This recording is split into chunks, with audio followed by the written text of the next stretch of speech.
ఆ గోవు ఉన్నటువంటి స్థానం ఎంత గొప్పది అని చెప్పారంటే, మనసు చాలా ఆందోళనగా ఉన్నా, బరువుగా ఉన్నా, ఏదైనా కష్టంలో ఉన్నా, ఆపదతో ఉన్నా గోశాలలోకి వెళ్ళి కూర్చుని గోవులు సాక్షాత్ పరదేవతా స్వరూపములు అన్న భావనతో మనసులోనైనా సరే గోశాలలో తనకు వచ్చినటువంటి కష్టం చెప్పుకున్నవాడు ఆ కష్టము నుంచి వినిర్ముక్తుడవుతాడు అని.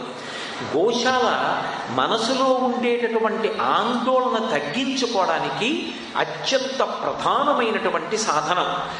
అటువంటి గోవు యజ్ఞమునకంతటికీ కూడా ఆలంబనంగా నిలబడుతుంది. అసలు సనాతన ధర్మంలో ఉండేటటువంటి అత్యంత ప్రధానమైనటువంటి సిద్ధాంతం యజ్ఞమే. యజ్ఞము ద్వారానే దేవతలందరినీ కూడా ఆరాధన చేస్తాం. ఆ యజ్ఞము సనాతన ధర్మమునకు వెన్నెముక లాంటిది. ఆ యజ్ఞమంతా దేని మీద ఆధారపడుతుంది అంటే గోవు మీద ఆధారపడుతుంది. గోవు లేదనుకోండి, ఇక యజ్ఞము చెయ్యడం అనేటటువంటి మాట ఉండదు.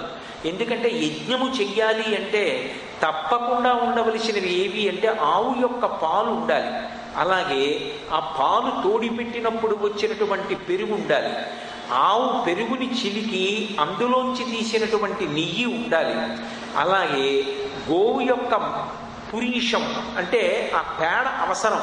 భూమిని శుద్ధి చేసి యాగశాల నిర్మాణం చెయ్యాలి అంటే ఇంతకు ముందు ఆ భూమిని ఎందరో తొక్కి ఉన్నారు. ఇప్పుడు ఆ భూమికి శుద్ధి ఎక్కడి నుంచి వస్తుంది అంటే గోపురీషాన్ని, గోమయాన్ని, గోవు యొక్క మలాన్ని తీసుకొచ్చి అక్కడ అద్దితే దాని చేత భూమి శుద్ధమవుతుంది.